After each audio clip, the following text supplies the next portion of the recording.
નમસ્તે વિદ્યાર્થી મિત્રો, હું બાવરવા છાયા. આજે આપણે અંગ્રેજી વિષયનો ધોરણ 10નો અભ્યાસ કરીશું. હાલની પરિસ્થિતિને જોતા આપણે ઓનલાઈન અભ્યાસની તો શરૂઆત કરી દીધી છે, જેમાં તમે ગ્રામરનો એક્ઝેક્ટિવ ક્લોઝ ટોપિક ભણ્યા.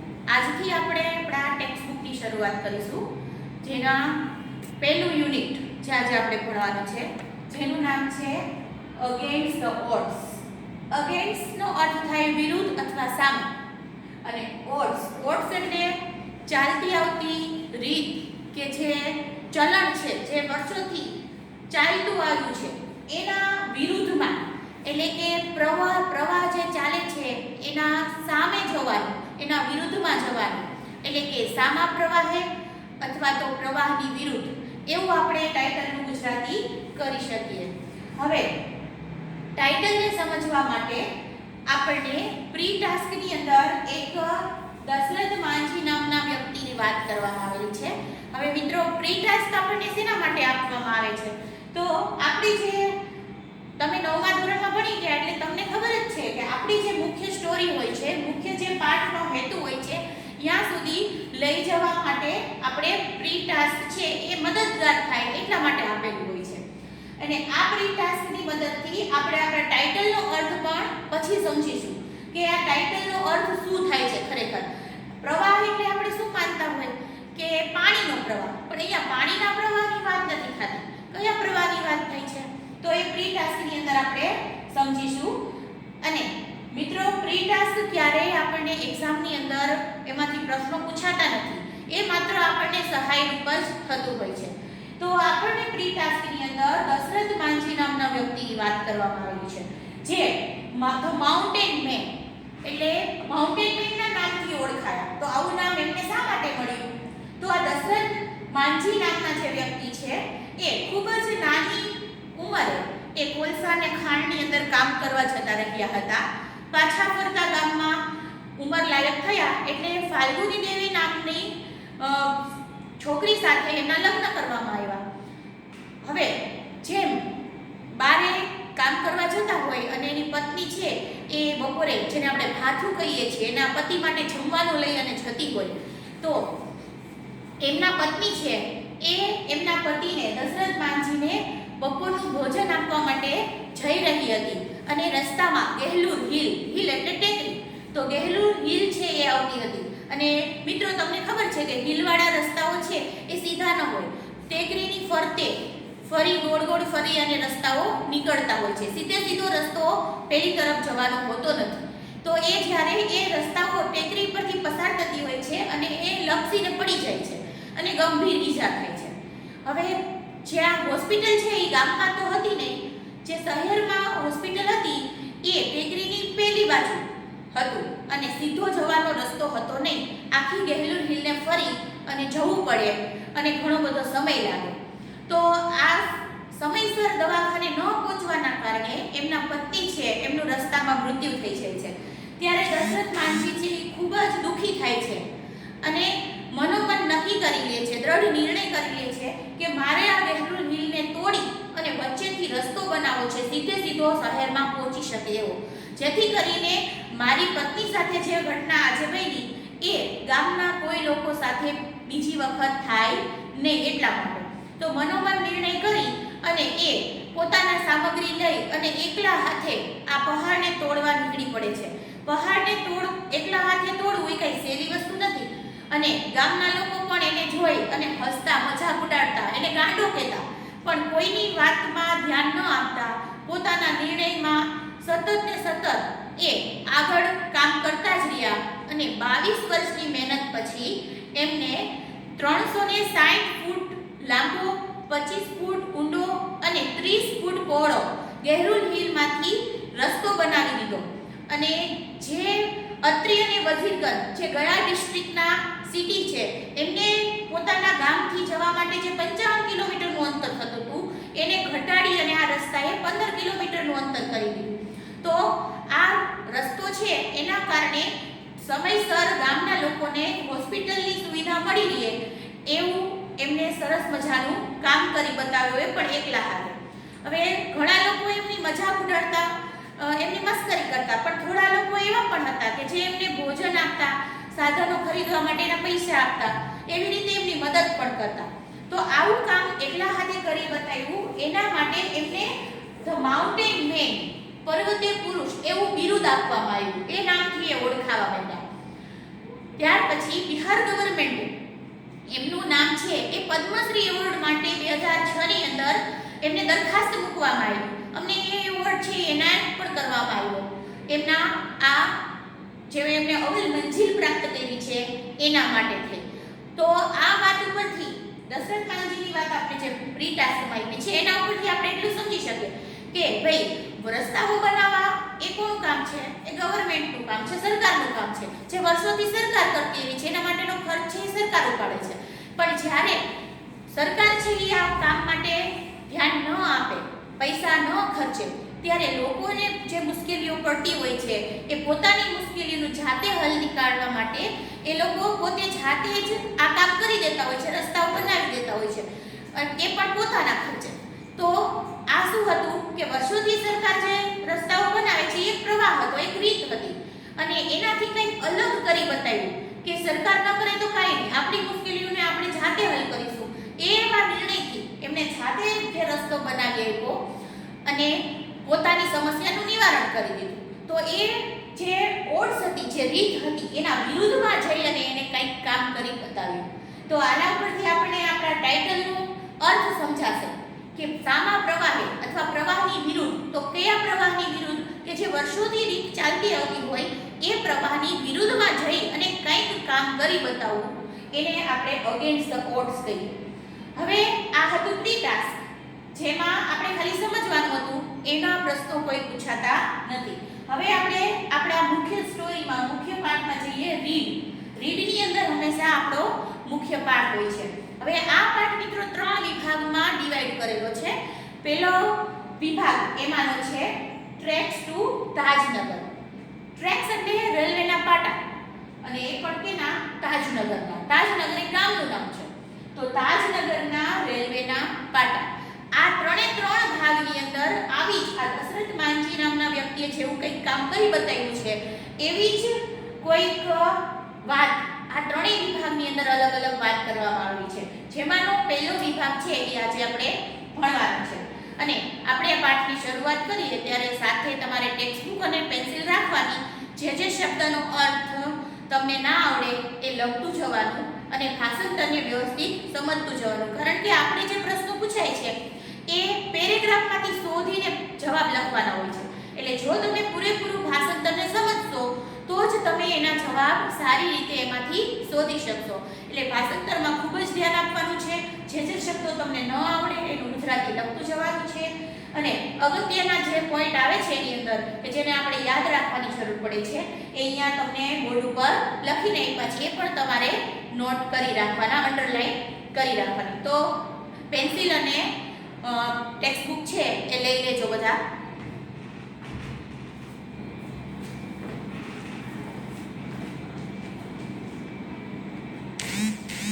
Tracks two Tajnagar. તાજનગરના પાટા. For 25 years, the residents of Tajnagar village near Gurgaon lobbied for a railway station in their village. For 25 years, એટલે છેલ્લા 25 વર્ષથી રેસિડેન્ટ્સ એટલે વતનીઓ અથવા રહેવાસીઓ, આ તાજનગર ગામના જે રહેવાસીઓ છે એ તાજનગર ક્યાં આવેલું છે? તો નિયર ગુરગાંવ, જેને આપણે ગુરુગ્રામ પણ કહેવામાં આવે છે, દિલ્હીની નજીક આવેલું છે. એ લોબીડનો અર્થ થાય છે આજીજી કરવી અથવા માંગણી કરવી, વિનંતીસભર માંગણી કરવી. તો એ રેલવે સ્ટેશન માટેની પોતાના ગામની અંદર રેલવે સ્ટેશન બને એના માટેની સરકાર સમક્ષ છેલ્લા 25 વર્ષથી માંગણી કરી રહ્યા હતા. When their demand was not met, ત્યારે જેમની ડિમાન્ડ એટલે તેમની જે માંગણી હતી એ માંગણીને જ્યારે નોટ મેટ એટલે એમને મળી નહીં, એનું રિઝલ્ટ એટલે પરિણામ ન મળ્યું, ત્યારે the villagers decided to take matters into their own hands. ત્યારે વિલેજર્સ એટલે ગામવાસીઓએ ડિસાઇડેડ એટલે નક્કી કર્યું ટુ ટેક મેટર્સ. ટેક એટલે લેવું અને મેટર્સ એટલે આ બાબતને, અને into there oven hands. Oven એટલે પોતાના હાથમાં લેવાનું નક્કી કર્યું કે ભાઈ હવે સરકાર કંઈ ન કરે તો આપણા માટે આપણે જ કંઈક કરશું એવું જાતે નક્કી કરી લીધું. They pulled in 21 lakh rupees and built a railway station on their own. તેઓએ 21 લાખ 21 લાખ રૂપિયા ભેગા કર્યા. પુલ્ડ એટલે ભંડોળ એકઠું કરવું કે ભેગું કરવું. એમને 21 લાખ રૂપિયા ભેગા કર્યા અને બિલ્ડ એટલે બાંધવું. રેલવે સ્ટેશન છે એ ધેર ઓવન એટલે પોતાના ખર્ચે બાંધી દીધું.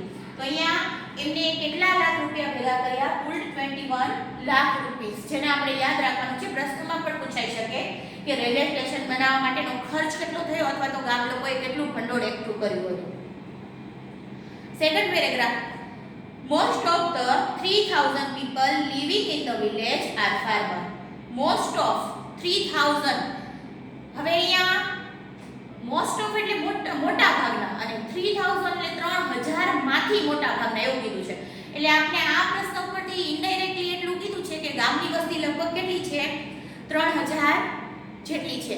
અને આ 3000 ની વસ્તીમાંથી મોસ્ટ ઓફ એટલે મોટા ભાગના જે લિવિંગ એટલે લોકો પીપલ રહેતા હતા એ બધા કેવા હતા? ફાર્મર હતા, એટલે કે ખેડૂત હતા, ખેતી કામ કરતા હતા. એટલે અહીંયા તમને ક્યારેક એવું પૂછે કે ભાઈ કેટલા ખેડૂતો હતા, તો ઘણા બધા આન્સરની અંદર ભૂલ કરતા હોય છે કે 3000, પણ ખરેખર આનો જવાબ 3000 ખેડૂતો હતા એમ નહીં, પણ 3000 ની જે વસ્તી હતી એમાંથી મોટા ભાગના ખેતી કામ કરતા હતા, મોટા ભાગના ખેડૂતો હતા. એટલે આમાં મોસ્ટ ઓફ શબ્દ વાપરવો પડે તમારે. But such was the burning desire to have a station in the village. But પરંતુ ખેતી કામ કરતા હતા છતાં પણ તેઓના મનની અંદર બર્નિંગ એટલે પ્રજ્વલિત અને ડિઝાયર એટલે ઈચ્છા, પ્રજ્વલિત એવી ઈચ્છા હતી કે ટુ હેવ અ સ્ટેશન, એમના ગામની અંદર એક સ્ટેશન હોય એવી એમની ઈચ્છા હતી. Everybody contributed according to their capacity. Everybody દરેક વ્યક્તિએ પોતાની કેપેસિટી પ્રમાણે એટલે ક્ષમતા પ્રમાણે એની અંદર કન્ટ્રીબ્યુટેડ એટલે ફાળો આપવો કે યોગદાન આપવું. તેઓએ ફાળો આપ્યો અને પોતાનું જેટલી પણ પોતે મદદ કરી શકતા હતા એટલું યોગદાન આપ્યું. Ranking from 3000 rupees to 75000 rupees. હવે રેન્કિંગ ફ્રોમ જેનો અર્થ થાય છે થી માંડીને, એટલે 3000 રૂપિયાથી માંડી અને 75 એટલે 75000 સુધીની રકમ છે એ ગામ લોકોએ ફાળવી. એટલે કોઈની કેપેસિટી ઓછી હોય તો એ 3000, 5000, 10000 જેવી કેપેસિટી એ પ્રમાણે એ લોકો ફાળો આપતા. એટલે ઓછામાં ઓછી રકમ 3000 હતી અને વધુમાં વધુ 75000 હતી. એટલે 3000 થી માંડીને 75000 સુધીની રકમ છે એ લોકોએ પોતપોતાની કેપેસિટી પ્રમાણે ફાળામાં આપી હતી. They donated money for the station and we started the construction in January 2008, said Ranjit Singh, a former village sarpanch. Ranjit Singh જે ફોર્મર એટલે આગળના વિલેજ સરપંચ હતા, ગામના જે ભૂતપૂર્વ સરપંચ હતા, અત્યારના હાલના નહીં પણ જે અગાઉ રહી ચૂકેલા હોય એવા ભૂતપૂર્વ સરપંચ હતા, એમના આ શબ્દો છે. એમને કહ્યું હતું they donated, તેઓએ ડોનેટેડ એટલે દાન આપ્યું, તેઓએ પોતાના પૈસાનું દાન આપ્યું ફોર ધ સ્ટેશન માટે. અને we started the construction, અને અમે એ પૈસાથી કન્સ્ટ્રક્શન એટલે બાંધકામ, આ રેલવે સ્ટેશનનું બાંધકામ શરૂ કરી દીધું. એટલે અને એ પણ ક્યારે શરૂ કર્યું? જાન્યુઆરી 2008. આ ડેટ તમારે યાદ રાખવાની છે કે સ્ટાર્ટેડ કન્સ્ટ્રક્શન ઇન જાન્યુઆરી 2008. 2008 ના જાન્યુઆરી મહિનાની અંદર આ બાંધકામ શરૂ કરવામાં આવ્યું.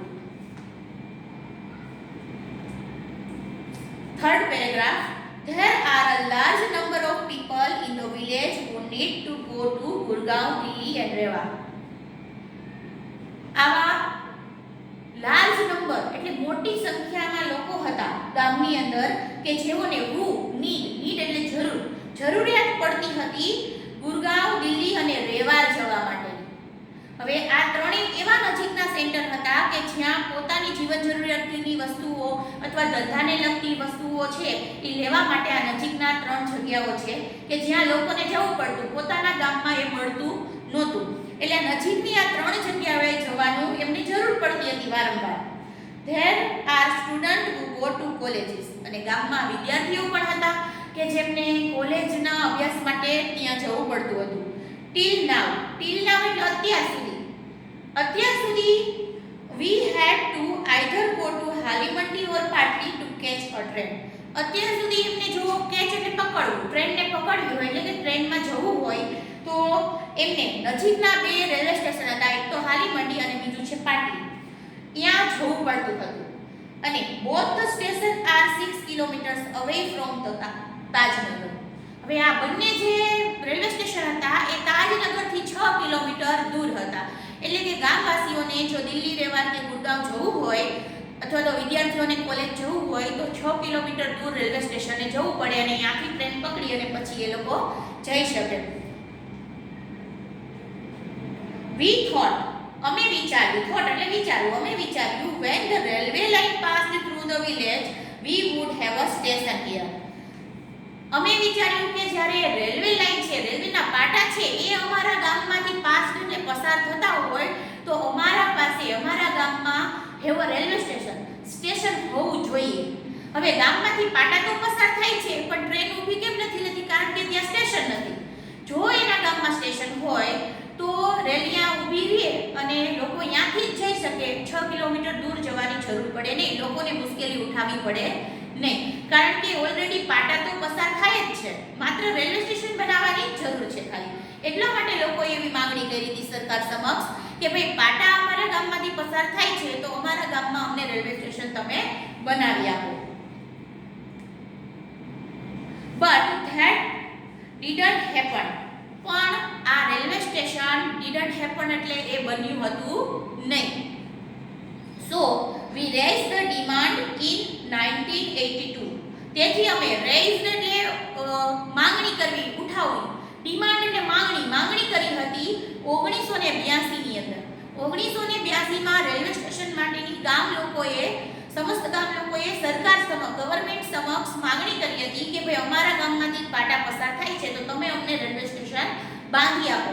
તો આ માંગણી raised the demand in 1982. આ ડેટ પર તમારે યાદ રાખવાની છે કે 1982 ની અંદર એમને સરકાર સમક્ષ માંગણી કરેલી હતી અને આગળ પણ આવી ગયું કે છેલ્લા 25 વર્ષથી એ લોકો માંગણી કરતા હતા છતાં પણ એમની ડિમાન્ડ પૂરી થઈ હતી નહીં. and have been continuously asking for it. અને 1982 થી લઈ અને કન્ટિન્યુઅસલી એટલે સતત થોડા સમયના અંતરે સતત એ લોકો ફરીને માંગણી કરતા હતા. એ લોકો એમને સરકાર સમક્ષ માંગણી મૂકતા હતા. But the railways told us that they did not have funds. પણ રેલવે વિભાગની સામે માંગણી કરતા હતા. રેલવે વિભાગ છે એ એમને told us એટલે અમને કહેતા હતા કે they did not have fund. તેમની પાસે ફંડ એટલે ભંડોળ, પૈસા, આ રેલવે સ્ટેશન બાંધવાના કે બનાવવાના પૈસા છે નહીં, ભંડોળ છે નહીં, આવો જવાબ મળતો હતો. સો તેથી finally we decided to craft our own destiny. Destiny એટલે ભાગ્ય. તેથી અમે અમારું ભાગ્ય, ક્રાફ્ટ એટલે ઘડવું, જાતે ઘડવાનું નક્કી કર્યું. પોતાનું ભાગ્ય જાતે ઘડવું એટલે પોતાની મુશ્કેલીઓનો જાતે જ કંઈક ઉપાય કાઢવો, નિવારણ લાવવું. said Hukamchand, a member of the committee. આવું કોણે કહ્યું? તો હુકમચંદ જે કોણ હતા? મેમ્બર હતા એટલે સભ્ય હતા, કમિટી એટલે સમિતિ. અને આ કઈ સમિતિની વાત છે કે રેલવે સ્ટેશન ગામ લોકોએ જાતે બનાવવાની વાત જ્યારે કરી, નક્કી કર્યું, ત્યારે એમને એક ટીમ બનાવી, એક સમિતિ બનાવી કે જે આ રેલવે સ્ટેશનના કામનું દેખરેખ રાખે, ધ્યાન રાખે.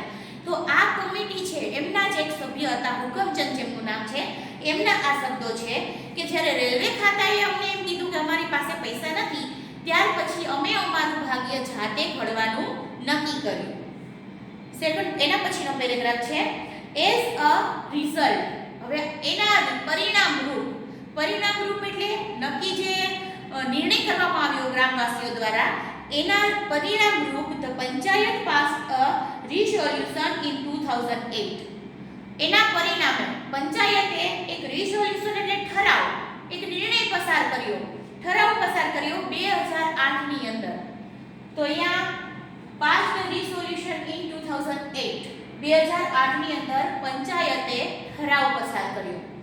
હવે 82 ની અંદર 1982 ની અંદર માંગણી કરી હતી, ત્યારથી સતત માંગણી કરી છતાં પણ કંઈ રસ્તો ન મળ્યો એના માટે પછી જ્યારે ગામ લોકોએ જાતે નક્કી કર્યું અને 2008 ની અંદર એક ખરડો પસાર કરવામાં આવ્યો અને ખરડો પસાર કર્યા પછી જ 2008 ની અંદર એ આપણે અહીંયા જોયું ને કે સ્ટાર્ટેડ કન્સ્ટ્રક્શન બાંધકામ શરૂ કરવામાં આવ્યું 2008 માં એટલે જ્યારે ખરડો પસાર કર્યો ત્યાર પછી જાન્યુઆરી 2008 ની અંદર એ બાંધકામને પણ શરૂ કરી દેવામાં આવ્યું હતું.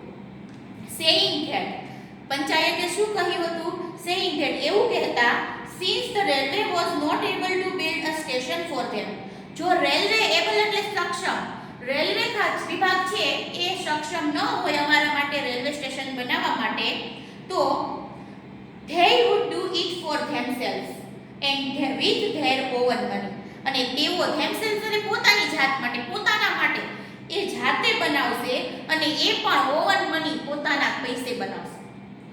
શું થોડા જ સમયની અંદર an 11 member team was formed 11 સભ્યોની એક ટીમ છે એક કમિટી છે એ બનાવવામાં આવી અને એમને started collecting money from villagers અને આ ટીમે શું કરી દીધું? સ્ટાર્ટેડ એટલે શરૂ કરી દીધું, કલેક્ટિંગ એટલે ભેગું કરવાનું, ગામમાંથી પૈસા ઉઘરાવવાનું, પૈસા ભેગું કરવાનું શરૂ કરી દીધું. ટીમ બનતાની સાથે જ પહેલું કામ શું કર્યું?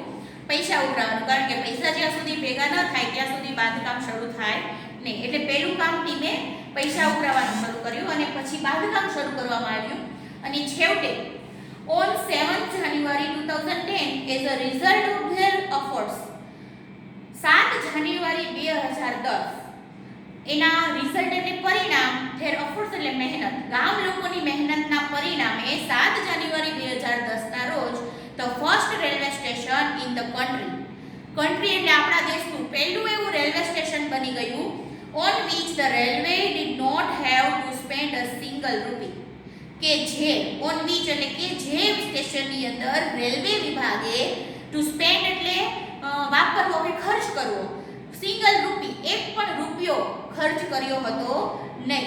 સ્ટાર્ટેડ ઓપરેશન્સ સ્ટાર્ટેડ એટલે શરૂ કરી દીધું, ઓપરેશન્સ એટલે કાર્ય કરવાનું, કાર્યાન્વિત થઈ ગયું એમ કહી શકાય કે આ ઇન્ડિયાનું પહેલું એવું રેલવે સ્ટેશન બની ગયું કે જે રેલવે વિભાગે એક પણ રૂપિયાનો ખર્ચ નહોતો કર્યો, માત્ર ગામ લોકોએ જાતે પોતાના પૈસેથી બનાવેલું આ રેલવે સ્ટેશન હતું અને એ 7 જાન્યુઆરી 2010 થી એ રેલવે સ્ટેશન છે એ શરૂ થઈ ગયું. તો આ પણ ડેટ આપણે યાદ રાખવાની છે કે સ્ટાર્ટેડ ઓપરેશન્સ એટલે રેલવે સ્ટેશન જે બનાવ્યું હતું એ શરૂ ક્યાંથી થઈ ગયું? તો 7 જાન્યુઆરી 2010 થી શરૂ થઈ ગયું. એટલે જુઓ 8 ની 2008 ની અંદર શરૂઆત કરી હતી અને 2010 માં કમ્પ્લીટ થયું. એટલે આટલા સમયગાળામાં એમને બાંધકામ કરી અને રેલવે સ્ટેશનને જાતે તૈયાર કરી દીધું. હવે આની અંદર શું હતું કે ભાઈ રેલવે છે તો રેલવે સ્ટેશન બાંધવું એ રેલવે વિભાગની જવાબદારી છે, એમનું કાર્ય છે. છતાં પણ રેલવે વિભાગ જો કાર્ય ન કરતું હોય તો ગામ લોકોને જે મુશ્કેલી પડતી હતી એનું નિવારણ લાવવા માટે ગામ લોકોએ જાતે પોતાની સમસ્યાનું સમાધાન કરી દીધું. એટલે કે રેલવે વિભાગ જે રેલવે સ્ટેશન બનાવે એ ઓટ હતી, અત્યાર સુધીની પરંપરા એ પ્રવાહ હતો, એના વિરુદ્ધમાં જઈ અને લોકોએ આ સ્ટેશન બનાવી આપ્યું. તો આ હતું અગેન્સ્ટ ધ ઓડ્સ, પ્રવાહની સામા પ્રવાહે ચાલવું. તો આ આપણી પહેલો વિભાગ હતો પાઠનો, જેની અંદર તમે નવા શબ્દો અને આટલા જે પણ પોઈન્ટ છે એને ધ્યાનમાં રાખવાના છે. અને આજના હોમવર્કની અંદર આ વિભાગમાંથી તમારે ઓછામાં ઓછા 10 ક્વેશ્ચન છે એ જાતે બનાવવાના છે અને એના આન્સર પેરેગ્રાફમાંથી શોધીને લખવાના છે. હવે 9મા ધોરણની અંદર તમે પેરેગ્રાફમાંથી પ્રશ્નના જવાબ શોધતા અને બનાવતા શીખી ગયા છો એટલે તમને આસાનીથી પ્રશ્નો બનાવતા આવડી જશે. એટલે 10 પ્રશ્નો તમારે આમાંથી આજના હોમવર્કમાં જાતે બનાવવાના છે. આપણે એક જ માર્કના પ્રશ્ન પૂછાય છે એટલે બહુ મોટા કે શોર્ટ નોટ છે એ અત્યારે નથી કરવાની, માત્ર અત્યારે ખાલી તમારે 10 ટૂંકા પ્રશ્નો બનાવી અને જાતે લખવાના છે.